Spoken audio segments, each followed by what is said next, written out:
नमस्ते प्रणाम हर महादेव। जितना भी भोजपुरी समाज देखा था सब के पैर छुए घोर लगा नहीं। और हम भोजपुरी कलाकार रूपेश राज फ्री म्यूजिक चैनल पर वो सब चैनल के सब्सक्राइब करी और शेयर करी, भाई के सपोर्ट करी। और एगो हमार भोजपुरी सॉन्ग दे छठ पूजा के सॉन्ग बा, वह सबके बीच में लेके आवता नहीं। बहुत मस्त सॉन्ग बा, सुनी प्यार दी आशीर्वाद दी।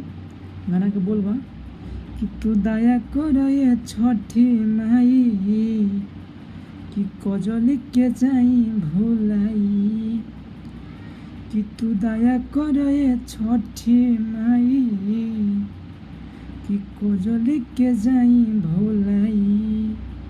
गाना सुनी और प्यार दी आशीर्वाद दी और चैनल के सब्सक्राइब करी भैया। बस आग्रह बार हुआ सबसे यही कि ज़्यादा से ज़्यादा शेयर करें वीडियो के भैया। प्रणाम नमस्ते, चलता नहीं अगला वीडियो में हम